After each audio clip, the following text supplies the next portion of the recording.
If you want to dance, you need to go back to day 3 or day 3 and go ahead and figure out what's going on in your hips, y'all. That was Missy Elliott.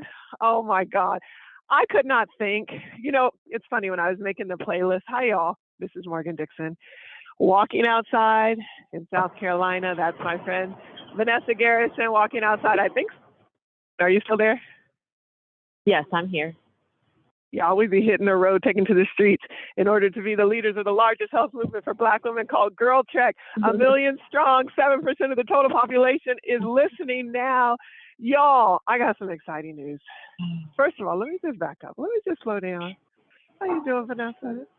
I'm doing good. I took a walk and didn't bring no coat, and now it's cold. Sometimes you do that, guys. You gotta just kind of stick it out. But I'm doing good. And how are you? It is a little chilly today, I have to tell you. Right? Yeah. It's sprinkling here, and I thought brisk. It was gonna feel like June, summer in the South, but it feels like no, you need a windbreaker. I have to tell you, I do have on booty shorts, and these mosquitoes is out here in this little dank weather. Because I went to the gym today, y'all. Listen, we are getting in the best shape of our lives this year, GirlTrek National staff. We have invited all of our organizers to get in the best shape of your life in 2023. It ain't a game, y'all. We got a mission ahead of us that is brave and bold. We are on a mission to increase the life expectancy of Black women by 10 years in 10 years, and we can do it. We can do it. Ain't no way we are in a position to not only study the blueprints of Black history in order to understand how to be grassroots organizers, but we can inspire 1 million Black women to come along with us as an army of do-gooders that we cannot live as long as our sisters and brothers of other races. We say, not on our watch. We're not dying prematurely, not this generation. So GirlTrek is on a mission. The most powerful thing you can do is take a walk every day.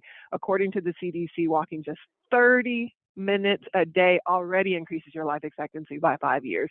Then you add in the mental health benefits of getting vitamin D, of walking in community with your friends. Y'all, you almost there just walking 30 minutes a day. But you just rest assured, GirlTrek's army ain't stopping there. We are about to transform Black neighborhoods. Transform Black neighborhoods. So, y'all, today's Pleasure Principle, Black History Bootcamp, is a series, a walking meditation, 21 days you walk. We talk about 21 heroes in Black history. We always have a theme. The theme is Pleasure Principles.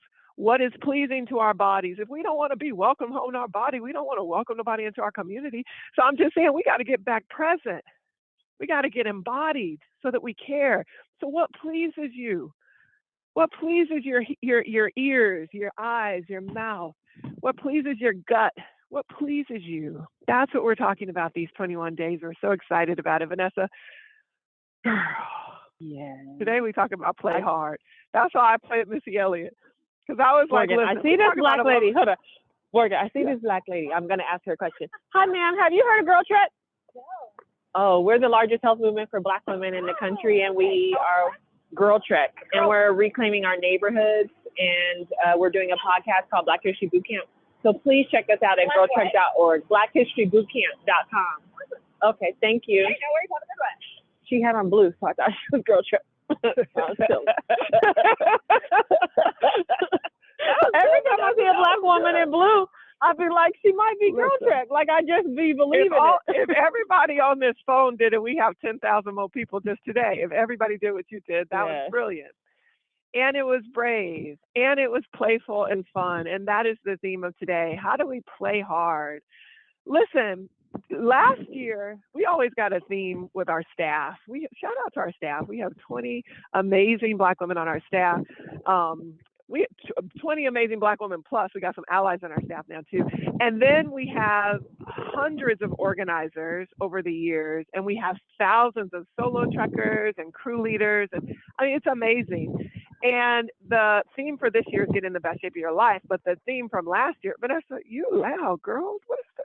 I know, it's windy, it's cold. I know, let me try to find I'm sorry, it is loud in here. Okay, I'm trying to find the sun.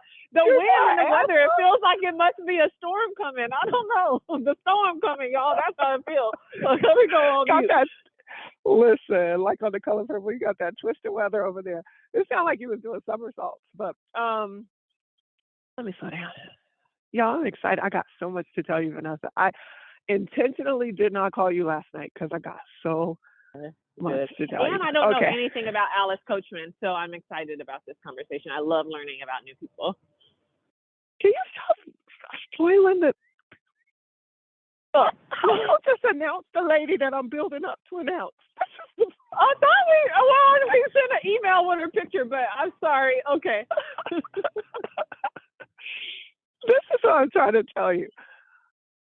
Vanessa, the reason why I played Missy Elliott is because I was thinking, if I went to the Olympics and if there was an entire Black Girl Olympics, with you doing drill team and me doing soccer or whatever I do, what would be the soundtrack of the Olympics? It would have to be Missy Elliott. She just is so like pro-Black woman in this way that is so unapologetic and beautiful and energized. And when I think of playing as an adult, I always think about Missy Elliott because she was so playful. So the reason why today's theme is Play Hard is because we are talking about a woman who was the ultimate athlete, who I guarantee half of you on this call have never even heard of. I was talking to this little girl who's a track star here, and I was like, do you know who the first Black woman to win a gold medal in track was? And she was like, Flojo? And I was like, no, girl. And she was like, oh, I know. And she like tried to think of it. I was like, I guarantee you don't know her name because I didn't know her name. And I'm just saying, little girl. I told her name is Alice Coachman. Her name is Alice Coachman. The way you remember her name is she got the word coach in her name. So please go tell some little girl after you learn about what we're going to talk about today, who Alice Coachman is. But before we get into that, Vanessa, yesterday we did Alice Coltrane, if you remember, the guru and like incredible jazz musician and wife of John Coltrane. Why did last night Alice Coltrane's daughter called me, Vanessa? What? Yes. Really? Yes, the head of the John Coltrane and Alice Coltrane Foundation, who is preserving the house. Vanessa, they're preserving the house that John Coltrane wrote Love Supreme in up in the attic. If you've seen the documentary with Denzel Washington on Netflix, I highly recommend it. It's called Chasing Train, and it has Alice Coltrane in it. It's a great documentary.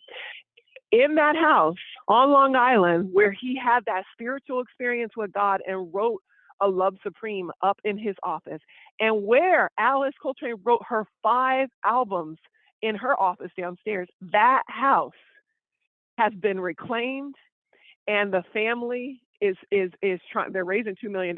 So there's a lot of people on here with resources, and they need the money. Alice Coltrane and John Coltrane Foundation. I was like, she need to get Pharrell to just put that $2.5 million. Somebody on here know Pharrell, or I said, or Spike Lee, or Barack Obama, or Denzel Washington. Somebody. Right. If we can fund. When Marcellus, like all them people got to come together. Yeah, exactly. Yeah, but I'm saying if Jay-Z and Will Smith can fund the Selah Broadway show, then somebody can fund preserving John Coltrane and Alice Coltrane's house on Long Island, that sacred studio. Like whatever that sacred studio was in Alabama that all the rock and roll people came and saved, the Shoals or whatever that is, this is of that level. So if you are anybody in Hollywood, if you know somebody who knows somebody, if you Chance the Rapper, if you whoever, this is your chance to go down in Black history. $2 million. So anyway, that ain't what they call. They call because somebody did what you just did. One of their friends forwarded the email. Was like, hell yeah, I like this, y'all. Come on. They were like, your mama is getting featured. Her name is Michelle. Alice Coltrane's daughter's name is Michelle. They was like, Michelle, your mama's getting featured. So Michelle called Marcella, who is the CEO of the foundation, and they got on the call together. She was like, Marcella called me. She was like, we don't never listen to nothing live like this. She was like, but we got on and you guys were hilarious. And she said, you need to be using all them big words. And she was like, I need to read more books. She said they were so honored and they were so in awe. Oh my God, she said, Morgan, this feels like such it a was blessing and an honor. unbelievable. She said it got overwhelming at one point when you started talking about Alice Coltrane going to LA and going deep, because if you could imagine being her daughter, it was a traumatizing experience. You know, even Alice Coltrane herself, they didn't say it in those words, but Alice Coltrane herself said she sacrificed within an inch of her life. And so they were just like, it got a little bit overwhelming, but it's so nice to see a resurgence and an honoring of the mother. So I just wanted to give you that good news. And we got invited to go to the Coltrane House if we're ever in New York. So there you go. Oh, that's so amazing. Yeah. And I intentionally did not call you last night. I called Kalima instead. So like, I got to tell you that's a lot. It's so good. And it is, because I want you to understand the power of this movement that you're a part of. I want you to be brave and confident and talk to women on the street the way Vanessa did. Just after our call about Donna Summer, I literally went across the road to the lady I was talking to y'all about in the purple dress. That lady is from Boston. She's like in her 70s. And she was like, what's this here? I hear y'all talk about Donna Summer. And I said, what do you mean, ma'am? And she goes, I grew up with Donna. I said, ain't no way. Ain't no way you grew up with no Donna Summer. Y'all, she proceeded to tell me this story. Her old, that were like best friends. She dated Donna's cousin. She was like, you know, her name was Donna Gaines. Her name was Donna Gaines. She went to the AME church. That girl was talented. I mean, she told me everything. I had the wherewithal to pull out my phone and record. And thank you so much, Tyrene. Tyrene is going to add the audio as a PS. Summer. So if you want first-hand account of a friend of Donna Summer who told me all the juice. It was so good. So this is the network we are building, y'all. When we say 7% of all Black women in America are listening to this, we are saying this is a cultural revolution where we unite and network ourselves in powerful ways that can change things. So that's it, Vanessa.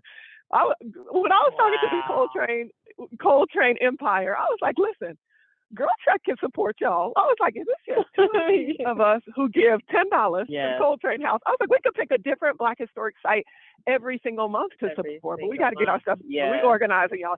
Get your pockets ready. That's what I'm saying. When we do the call, I'll never ask y'all for the money, but when we do the call to save Black history, you be ready. It's going to be like a telethon. You be ready. Anyway, so Vanessa, without further ado, I would love to talk about the one and only Alice Coachman. So, Vanessa, what do you know about Alice Coachman? Like, other than what I put literally what you heard just of her? said. Yeah, no, I hadn't heard of her. I didn't know anything about her. I just know what you put in the email. I didn't either, Vanessa, but I was just like, okay, I do believe in the principle of playing. So who played the hardest? And I was like, okay, let's look at these athletes, let's look at whatever. And I was like, who's the first Black woman to ever win a gold medal? And it was a woman named Alice Coachman. And I was like, why don't I know this name? And I'm going to tell you why in a little bit. It's unbelievable, Vanessa. She was born in the 1920s. She's a Scorpio. I looked it up. November 9th, because I was just trying to figure out. Because, you know, Scorpios be intense and they be serious and committed and disciplined. Yeah. So she's a Scorpio. She was born in Albany, Georgia, so Southwest Georgia, in the country. And she just was, you know, them girls who in the outright foot race in the neighborhood, they just be beating everybody. Yeah. She was just kind of like that. Yeah. Like when she was like, no. And every neighborhood had like the girl who knew she was the fastest in the city, and then she was bad. And you'd be like, that girl bad right there, that girl bad. Yeah. Morgan, can I tell you this? One time, my grandfather, who really believed in me about everything, y'all. You need a man in your life to believe in you, and Papa was my man. He believed I was the next Dorothy Hamill. He believed I was the next Flojo. He believed in his granddaughter. He put me in everything, and everything was like, that is not my calling, Papa. He put me in track and field, and I not only did I come in dead last in my only one and only meet, but my slip came out because for some reason my aunt had taken us to like some place where we needed to wear a slip right before, and I still had the slip in my track outfit. And my silk little slip came out of my track outfit, and I was last, and I was like, track and field is not for me. So, you know what I really wish in life? That we had an animator who could just animate these stories, because that is the most hilarious visual I've ever seen in my life, that you and your little baby slip is hanging out in your track uniform. Vanessa, rest in peace, Papa. Your grandfather. I was at a city council meeting, I told you, and there were two men. I almost took their pictures. The back of their heads and their little ears and stuff looked just like your grandfather. And I was like, God bless Black men who are showing up, who are doing the thing. Yeah. It's just so beautiful. It was so beautiful, and I felt warm about it. So she was born. She was always kind of that fastest girl, but I have to tell you, for women who are listening to this now, and if you have a daughter, I want you to lean in close. This baby girl, because it was the 20s and 30s, and you have to imagine this is like when the flappers were just trying to wear, ankle length skirts so they could show their little ankles and be like, I am woman, hear me roar, just by showing their ankles. She was so deeply discouraged from being an athlete. They thought it was too masculine. They thought her being an athlete was, her father said that he wanted her to sit on the porch and be dainty. That's like a direct quote. That's a direct quote. I want you to sit on the porch and be dainty. This is like a natural, phenomenal force of nature athlete. And she's just like, and this is like the 20s, 30s. And so she was like deeply discouraged. On top of that, the stock market crashed in 29, right? So Hoovervilles came and all that kind of stuff. You can remember that because Hoover was president, and it was poor. People were poor. The Great Depression was happening. They didn't have nothing in Albany, Georgia. Her and her family didn't have nothing, Vanessa. So she didn't even have shoes to run in. Do you know what she did? No. She kept running. There was her fifth grade teacher and her aunt both encouraged her to keep running. So shout out to Black female teachers. Shout out to aunties who are the fast aunties who's like, do this, girl. Come on, little Alice, you got this, right? Shout out to the people who encourage us to be our best. Her aunt and her fifth grade teacher said, Alice, you're going to keep running, girl. You got this. You got some natural talent, and we believe you can do it. She didn't even have shoes, Vanessa. She ran on dirt roads in Georgia. She built her own hurdles out of ropes and sticks. And she just Morgan, is this before Jesse Owens?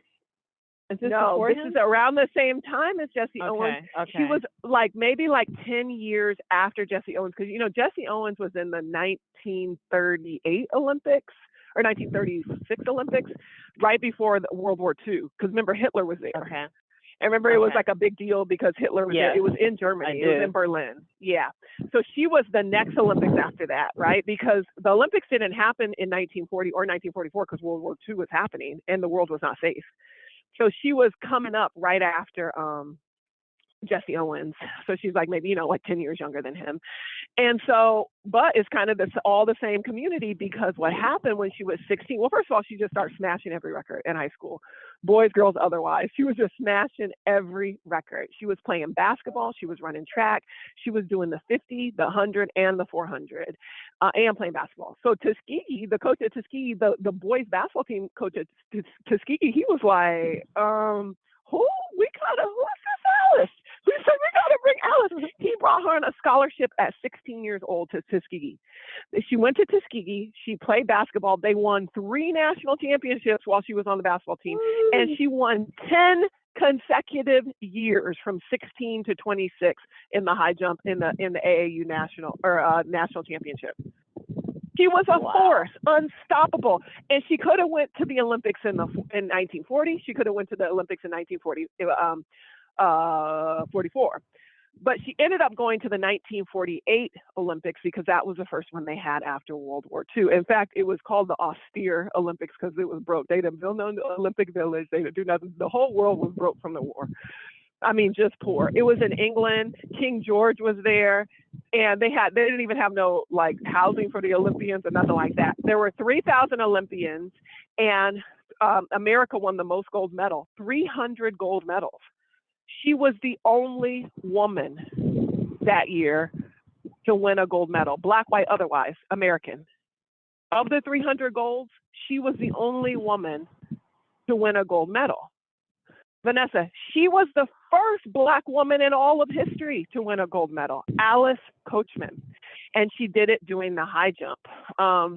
And so what happened is after she came, okay, so she smashed it. She was a phenom. I mean, even I think it was Truman. I think it was Truman who was president when she came back in 48.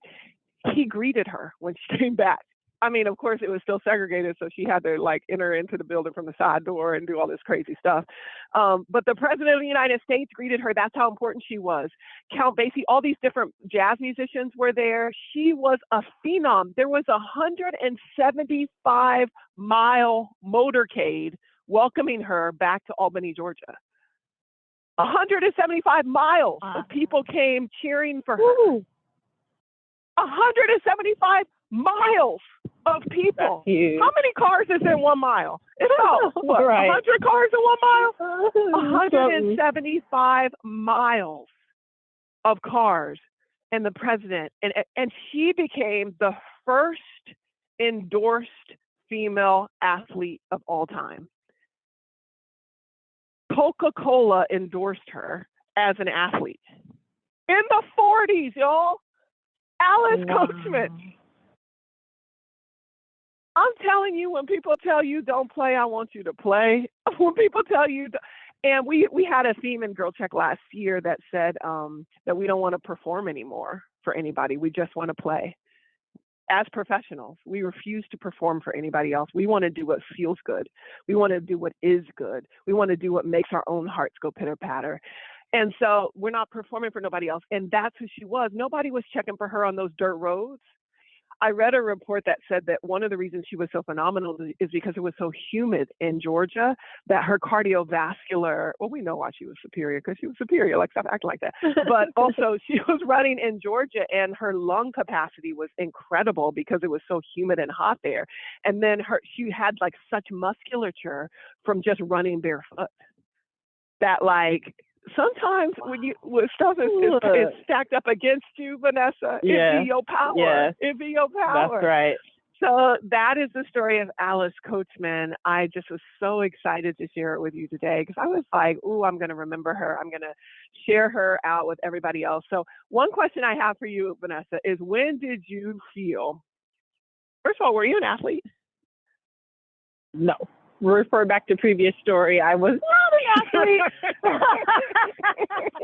I wasn't an athlete, y'all. I did drill team, and mainly just because I just wanted to be out and on the scene at the parade trying to check out some boys. So, no. But you were an athlete. I mean, no, I was an athlete, but that's, I think it's curious to me. Like, I think female sports is declining precipitously, particularly in Black communities. And I read a report about it. ESPN did a whole documentary about it about 10 years ago. And so yes, I was an athlete. I played soccer, I played basketball, I did cheer. I didn't do the super athletic kind of cheering that y'all be doing. Like our cheer was Victoria's Secret, put on that lotion and look cute kind of cheer, and not that other kind of tumbling and stuff. But I did play soccer. You're cheering with your booyah, roll call. My name's Vanessa. Yeah. That's exactly right. It was me, Tahira. Tahira was a mascot. She wore a dragon costume, but she couldn't put the head on because she had her hair cut cute like T-Boz. So she was just so ignorant. Our high school was so ignorant. But and Jeanette was Tina Ferris's cousin, Jeanette. She was the other mascot, and Davita was the other mascot, and then the rest of us were cheerleaders. And we used to sneak away to the basketball tournaments with the guys. Oh my God, we were so fast. Anyway, yes, I was an athlete. I played soccer in the 6th grade. I was the only Black person, only Black girl who played soccer in the 6th grade. I played all the way into the 11th grade, and then my grandmother died in Mississippi. And this was like kind of an important lesson. My mom was working. She never came to my soccer games because she couldn't, because she was at work.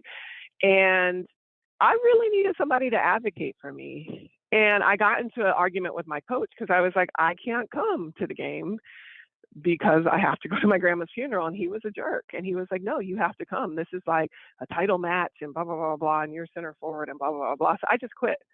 I quit the team.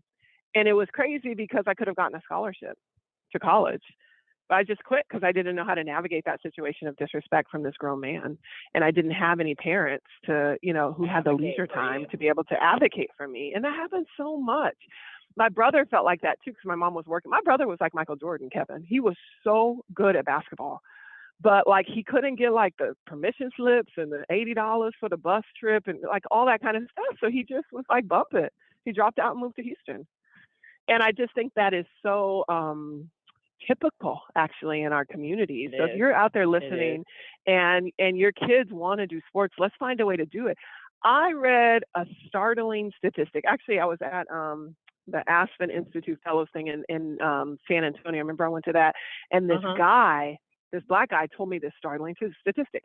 He said that this year was the first World Series where there was no African American players on either team. That's huge. And I said, it's huge, especially when you even think they're trying to, how much they try to celebrate the legacy of Jackie Robinson even. And it's like from Jackie Robinson to African-American players really dominating in sports and now them not being any. And I also saw like a Bryant Gumbel Real Sports on this and how it starts so early in communities with access to the equipment, with who's getting the training, with there's so many different things that lead up to it, like not even being accessible. It's a real issue. It's a real issue. Yeah. And like, there are Black players from Dominican Republic and like Puerto Rico and, you know, wherever, Costa Rica, but there are no African-American players in the World Series this year. And I was like, how did that happen? And you know what? On a microcosm, it has happened here on this island that I'm on. There used to be 5 baseball diamonds, and baseball was like the pastime. That the cowboy played when he was young, his father played when he was young, and there's not one left.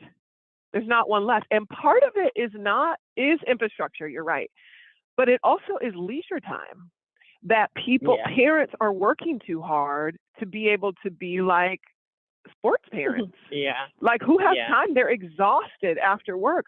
I mean, we don't even have kids, Vanessa. We'd be exhausted. Can you imagine if we had kids wanting to go play soccer at 6 o'clock? No. I've already told everybody I can't even imagine having kids and then wanting dinner. I'm gonna be like, you looking at me, I'm looking at you. Like, I mean, I think about somebody like Tyrene, who's our producer. Yeah. Tyrene works so hard into the night producing these episodes, and then like she got them cute kids, and you know they want to do soccer. You know they want to do baseball. You know they want to be on that basketball team or run track and field. And I'm just saying, and then she gonna walk on Saturdays with GirlTrek and then go do. I mean, it's a lot. And so part of what it is leisure time and economic mobility. If you have the spaciousness in your life or the wealth in your life to be able to determine your daily schedule, then you can put your kids in these kind of extracurriculars. So I think it's a real issue, y'all. If you have a story about your kids, if you have a girl and, you know, is she playing sports? Is she not playing sports? Does she not want to play sports? What do we think is that? Help us diagnose, be kind of these citizen scientists with us and help us diagnose what's happening in the community. Call in or raise your hand, *9. Raise your hand, *9 if you have anything to say about anything we talked about today, anything we talked about in the last 4 days. We're going to open it up for about 10 minutes. We want to hear from you. What's happening? Why aren't sports playing?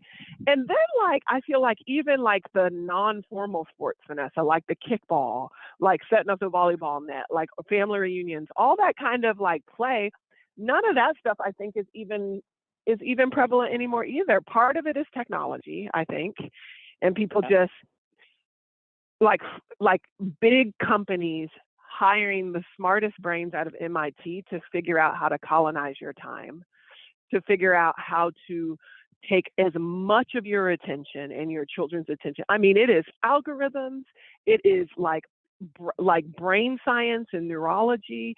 I mean, it is a real effort to figure out how to keep your kids scrolling. Meanwhile, days are passing, sunrises, sunsets, birds are chirping, the sun is out, and there's no children outside. There was a researcher yesterday on GirlTrek's staff call, and she was talking about the leading causes of death for Black women, because if we're going to increase life expectancy, we better know what's killing us, right? And she talked about the leading causes of death. She did research, and then she talked about the policy agenda that we need in order to combat these causes of death.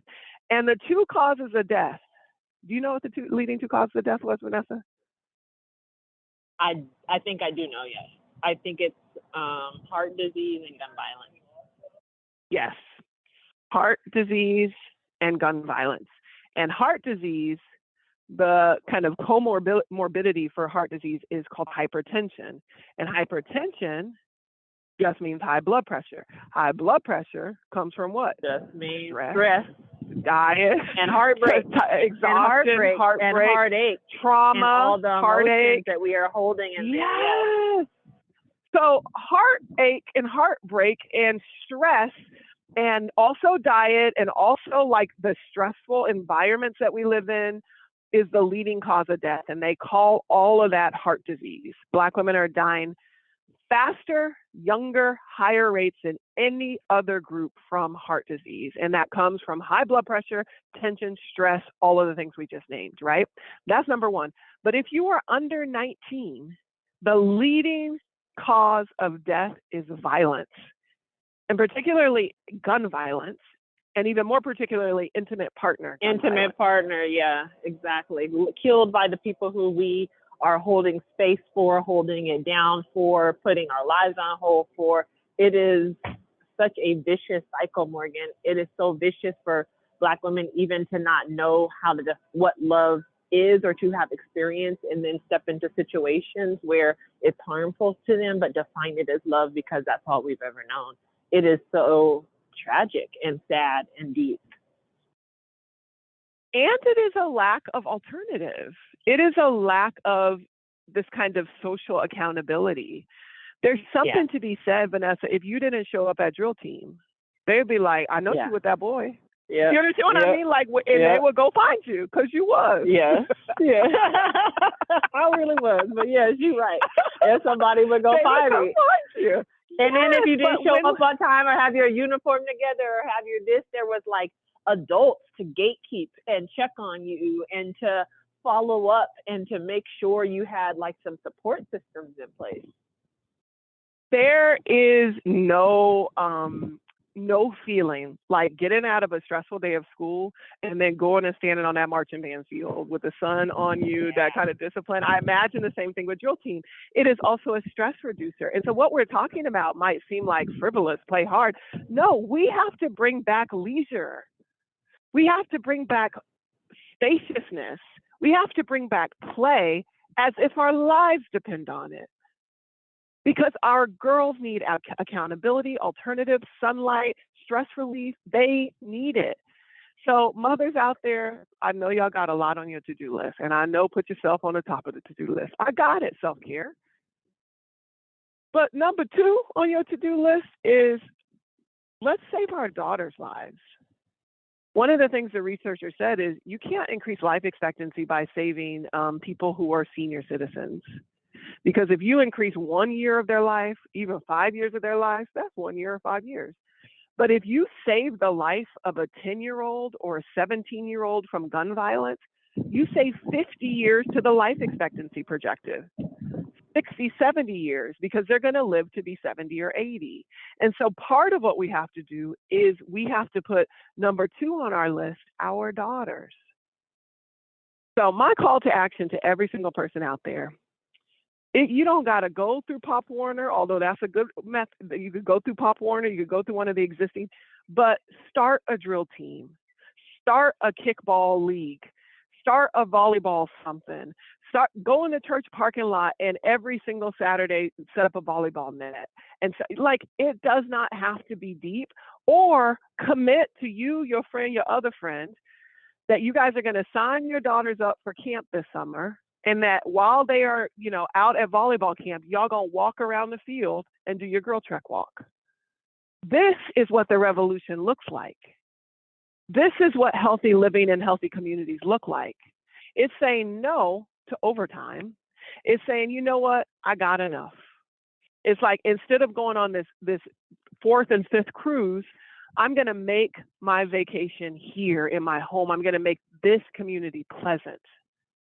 And I'm going to commit to being the old school auntie that told Alice Coachman to keep running.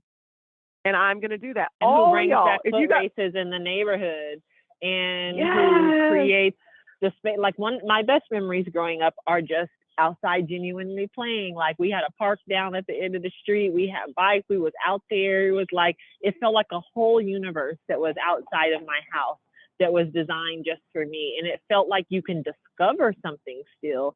And it felt like you could make new friends. And it just felt so alive to me when I think about how I used to play as a kid. Did any mother or auntie out there encourage you to play more and get outside? If you have a story like that, I would love to hear. I know Peggy, your auntie, was instrumental, Vanessa, instrumental in getting you outside in drill team. My Aunt Melva was instrumental. There was a little hill up by the church, and we used to roll down the hill in the grass. And she'd be like, "You ready?" I was like, "You ready?" And we would just go down and we would just roll down that hill. It was so much fun all the time. And so I want to hear stories about the outdoors. I want to hear commitments. Somebody who was on the fence didn't want to sign their daughter up. Wait, I gotta say, episode. My auntie didn't just encourage me to do drill team. My auntie decided, once she figured it out, she's like, I'm gonna lead the drill team. She got her best friend Barbara to help lead the drill team with her. We wore purple and white every weekend. We met at the Elks Lodge. We learned the National Black Anthem and sing it. We took minutes and had like a secretary and little drill team meetings where we discussed our business and like what our uniforms and stuff were gonna be. And it was such like a big part of our life. So she really did throw herself into it. And also I was encouraged to play by everybody in my house because we had so many people in the house and a small house. So everybody was like, get outside. Like, you got to get outside. Like, it was a functional thing also because our space was really tight and then nobody had time to hold all the energy of those kids in that tiny house that we were at with all of those people. So it was like a functional thing so that even the adults in the house themselves could have some space and time for themselves. Like, think about your kids playing video games right now. Think about them like up under your skin every minute of the day and in their room and you just trying to get some peace and quiet. Like, it's also functional. Like, your kids get out and play so that you yourself can have play. I love that. Shout out to Christina, who always has her kids out there in the sunflowers and gardening. And shout out to Coach Robin in Chicago, who started that camp for girls. Trekkers in Training, TNT. Trekkers in Training, and they went out camping. Like, you can do it, y'all. You don't need to ask you got to ask the parents' permission. Let's just say that. But I'm just saying, you don't got to ask nobody's permission to get something started on your block. So this is encouragement for you to do that. Vanessa, we have hands raised, Morgan. I know you've been Vanessa, I know you've been kidding about starting that drill team in DC. What you need? You got to start that drill team, Vanessa. You got to start that drill team. Okay, let's take a caller. Let's take a caller. Hello. Is it me you're looking for? Yeah, the lead Alice Coltrane's daughter doesn't. Hey, sis. Hi, good morning. Wow. Okay. So I completely resonated when she was talking about, I'm a single mom, right? And I have two daughters that are 13 and 18.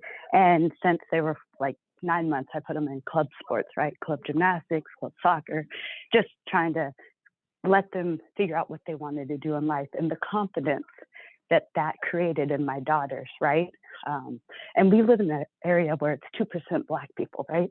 So we have no representation. And me being a single mom, I'm like, you have to travel to 2 hours away just to get somewhere. And I think about how we're usually the only people representing African Americans in these sports. And I think about just how most of the parents can't even afford, like, I have no shame. I'm like, oh, can I get a scholarship for this? Can I need help. I need support. We're traveling. It's mileage. It's every weekend, right? We're staying in hotels for the weekend, and I just think about the people who can't afford to do that. And there's so much talent out there. And it's not even an option for some of these kids who have just so much talent, or the parents don't have the bandwidth. And thank God that God's given me the discipline and commitment. And let me tell you where that started. I was in second grade and I saw my mom getting up every morning working out. So guess what I do? I'm in my 40s. I still get up at 5 a.m. every morning and go running, right? And it's just instilling these principles, discipline, commitment. And so that's like, as a parent, I make that my priority for my daughters, right? You see me doing this, and then I plant it and I make it go forward. So I really appreciate this conversation this morning. I'm like kind of just emotional, because just hearing how can we support our daughters? How can we be that? And then when my kids are at soccer practice, right? That's the time where I'm walking around the field, right? We've gathered some other parents to start walking around the field so we can get exercise. So this is so motivating this morning and encouraging. And I hope my daughters jump on tonight and listen to this rebroadcast, because this is why I do it, right? I don't do it for me. I do it for my daughters. And yeah, so thank you. I love this so much. Thank you so much. You don't What's know your name and what city are you inspired. calling from? Chantel Reese. I'm calling from Santa Rosa, California. Okay, yeah. Morgan. Dante, you inspired so many mothers out there. I'm so grateful that you got brave and raised your hand. Y'all, it's about to look different this next decade. It's about to feel different, and human connection is the revolution.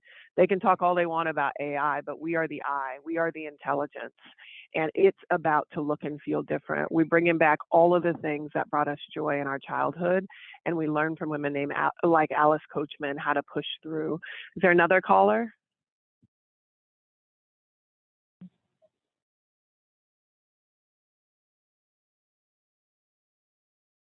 Amazing. Vanessa, I remember I used to take the girls hiking. And one of the little girls said she doesn't want to hike because she doesn't want to get boy legs.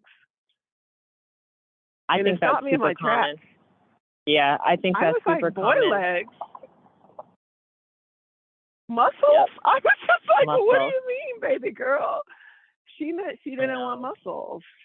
And I do think, can I shout out Venus and Serena Williams and the work that they've done, I think, over the last at least decade to help just redefine Black femininity as it relates to athleticism, because we needed some different models. And I think that they've done a good job at just being so strong, being so powerful, being so elegant at the same time, being so just so many things. I think they have been somebody who's helped to evolve young girls' perceptions of athleticism. And shout out to the Sister Locks movement and the naturalistas out there who have taken sweat your perm out of our vocabulary. That's right. Where it is no longer an issue, and so many girls are wearing their hair natural or wearing their hair short in these beautiful ways that remind me of the just gorgeous little girls in elementary school and middle school on the continent of Africa. They're just gorgeous and unfazed and undistracted by things like hair. So I'm just so grateful for where we are. So we are ready for a community revival. We have one more caller on the line, and then we'll let you guys go. Let's go. Who do we have? Hi, greetings. This is Sister Tika from Roxbury, Massachusetts, home of Donna Summer. Wow. That's amazing. So I just want to thank you all.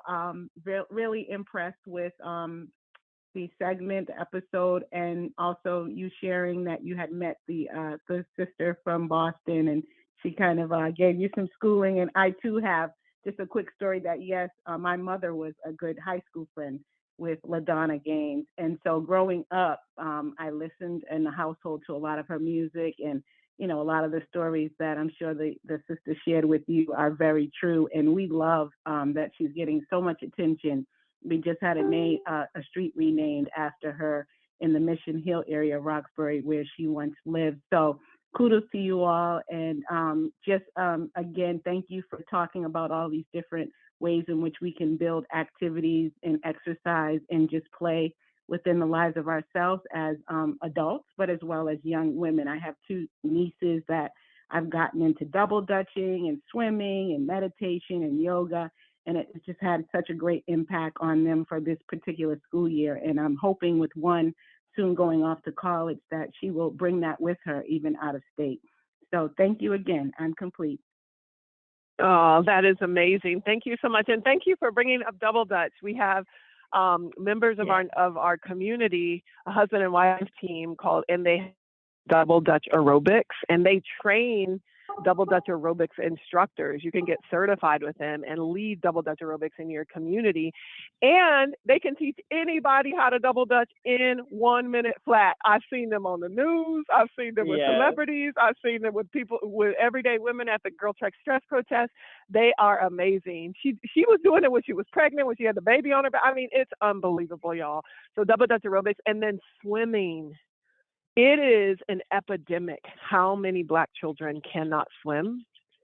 And we have seen it in tragedies, but we want to see it in joy and pleasure. We want to see our kids prepared from a safety perspective to swim, but also swimming brings up a whole lot of other water sports that your kids can do.